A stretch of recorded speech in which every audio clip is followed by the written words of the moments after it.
Okay, I will be talking about the cerebral vascular signal transduction as a novel strategy to treat stroke. And as we all know today, we have one drug for treating the stroke, which is the RTPA. But it has a very short time window. We have to reach the hospital within 4.5 hours and get the treatment. And if you do that, it's beneficial in most of the cases, which actually we get the clot dissolved and restoration of the cerebral blood flow. Unfortunately, there is several detrimental effects of the RTPA if you get it after the 4.5 hours. One is that we get an increase of the metalloproteinases, an interaction with the MDR, and when we get an increase of the metalloproteinases, we also get an increase of the hemorrhage and the edema, and here we have the neurotoxicity. So today we are not standing very good when it's come for the stroke treatment. And it's only 5 to 15% of all stroke patients that actually receive the RTPA. So we know that time is brain. This we have heard several times. Every minute a blood vessel is blocked, millions of nerve cells are dying. So what can we know? As we heard earlier this morning, we have this dead tissue that is the core. Here we cannot do anything, but all this tissue around, which is the penumbra, this is the tissue that we want to save.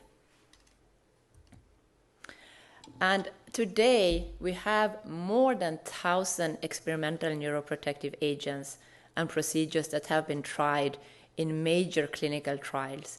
They have all failed. And if we look at which drug has actually worked in the clinical trials, and it's actually the thrombolytic drugs that is working for the clinical. So we are having a new focus. We think that stroke is actually a primary vascular disease. So we first have to actually, this clot that we're having in the vessels, we have to get rid of that clot before we can try to save more neurons. It's just like if you have a tube that is blocked, adding agents on that without opening up the tube, it will not work.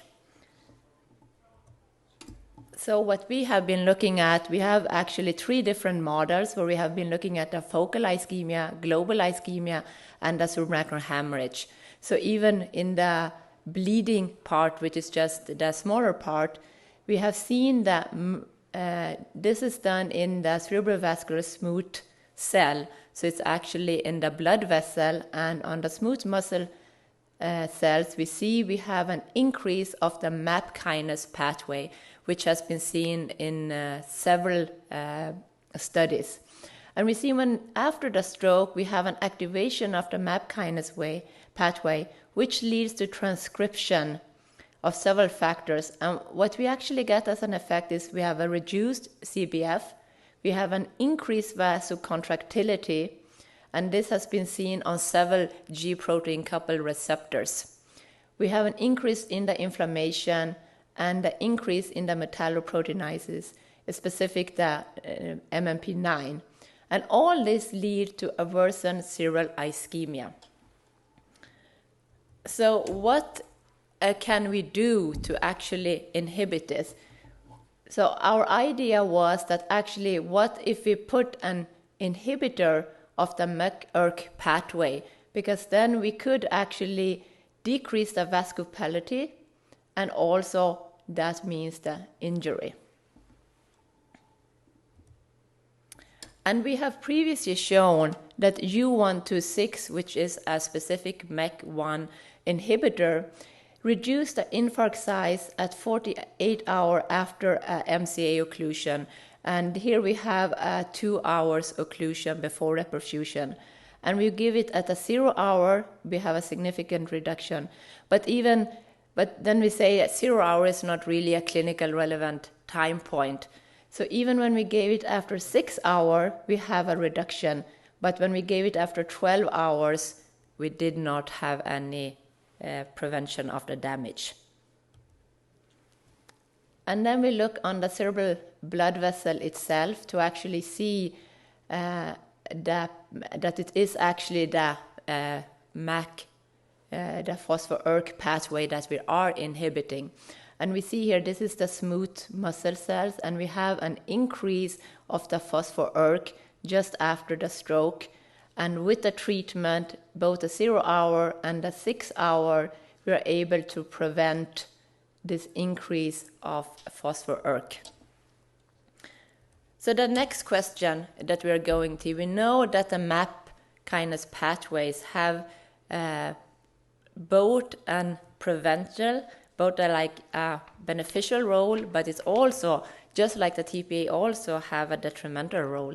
So we know in the early phase after a stroke, the MAP kinase pathways leads to increased inflammation, increased vasoconstriction, increased MMP9s, and this then leads to a cerebral injury. But then we know at a later phase, we actually want to have an activation of the MAP kinase pathway, because there it's actually promoting the angiogenesis and urogenesis that actually lead to the recovery. So by giving a MAP kinase inhibitor, we don't want to block it in the late phase. So we have shown in the early phase it's beneficial, but at that we just looked at the 48 hours.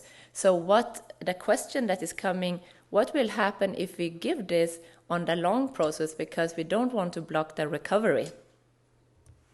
So the aim of this study was actually to see if this treatment with a U126 given in the acute phase following experimental stroke will improve the long-term functional outcome and reduce the infarct and promote the angiogenesis and neurovascular protection in male rats.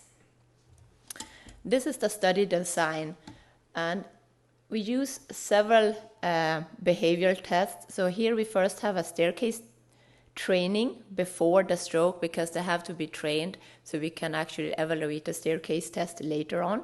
We introduced the transcensus medial cerebral artery occlusion for 120 minutes.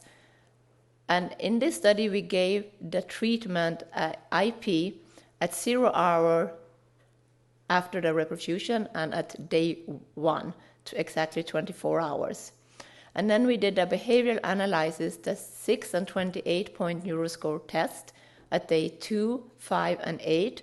And then we did a staircase test from day 8 to day 14 every single day. And then at day 14, the study ended and we analyzed the infarct size and we collected tissue for further in vitro experiments. And for those of you that are not familiar with the staircase test, I think it's one of the best tests for having a long-term evaluation, because it's not based on the person performing it. A lot of the other neuroscore tests is depending on the person performing it, what score is given. But this is actually, you calculate, you have pellets here, and after the stroke we know that we are not that able to take with one forelimb. So it's calculated how many pellets are able to be taken. And the success rate is calculated that if 100 percentage is how many pellets are eaten out of the total pellets. And in this study, when we were looking for the 14-day, we could see that the U126 treatment, here we have the vehicle, and here we have the U126 treated animals. So both with a 28-point neuroscore, they improved significantly from day 5 up to day 14. And similar was seen with a 6-point neuroscore test. And in addition, we have the same trend going on with the staircase test. And we thought it's quite important to have several behavioral tests to actually see if our drug is having a functional, better outcome. And here is actually the pre-stroke reaching performance with the right footpad. So we had a better functional outcome after the U126 treatment. In addition, we also measured the infarct volume. And as observed here, it's also a significant decrease of the infarct volume after the treatment. So then we wanted to see how was the expression of nestin. Do we have more nestin in the U126 treatment in animals compared to the vehicle treated? I don't know how good you can see here, but this is actually the nestin, and we can see that we have a much lesser area of nestin in the vehicle compared to the U126 treated. So what we did, we took the area, here we have the area that is totally in the entire section. And here is the vehicle, and we have a significant increase after the treatment.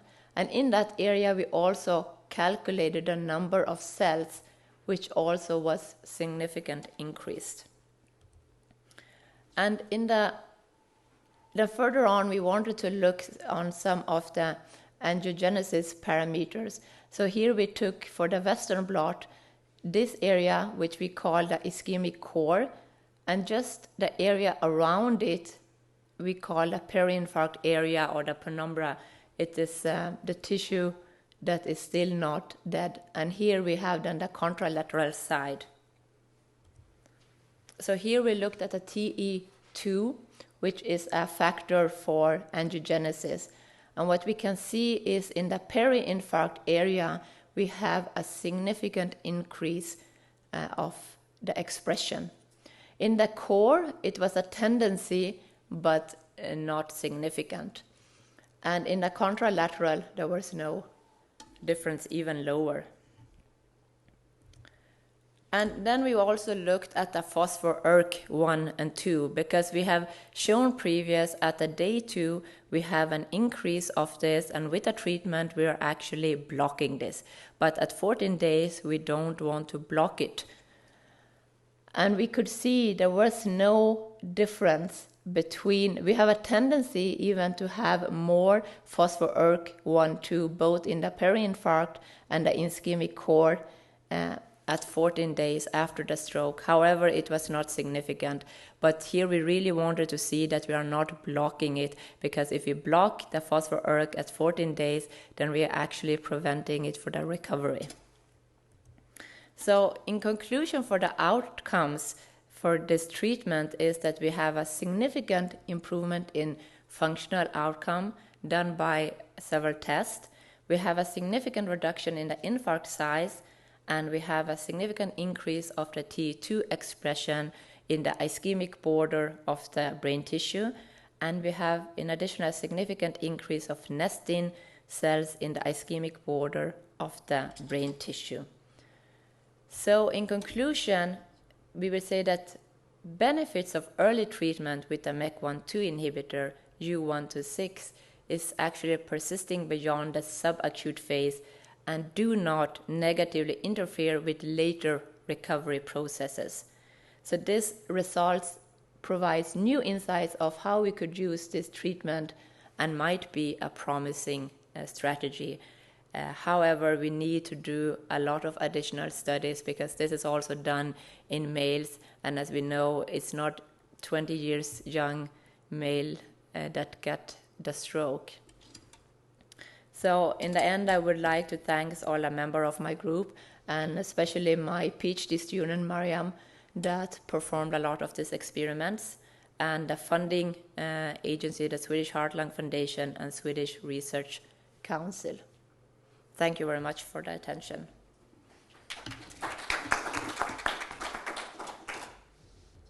Any questions? Thank you for your great talk. I have a question about the activity of. I have a question about the activity of ERK.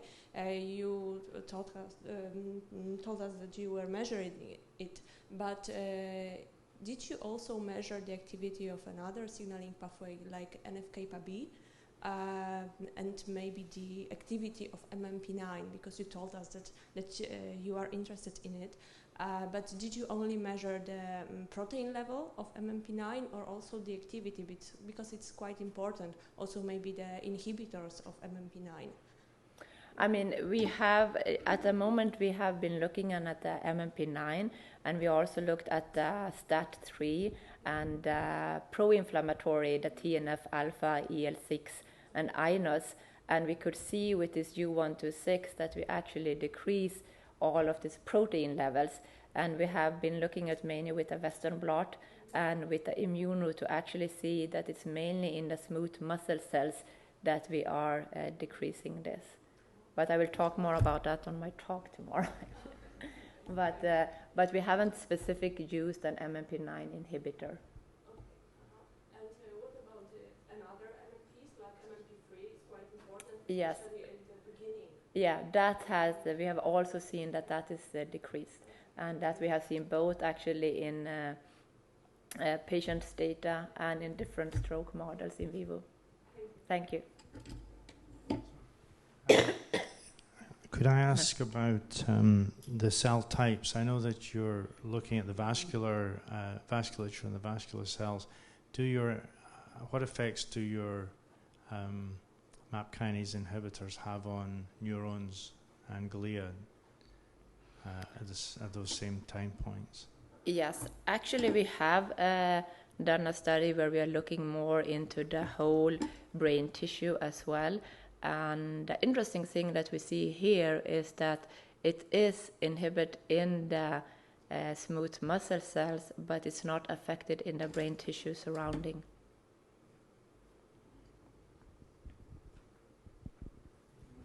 Yes. I want to ask you about next. You say about the core zone of penumbra. Ask you about not a core zone of penumbra, but we have another zone of hypovolemia. Such zone of stroke, yeah, in ischemic stroke. Would you like to study this part because it's very fluctuable zone in stroke? I think it's very interesting, but we haven't done anything on that so far. We don't have any data on that.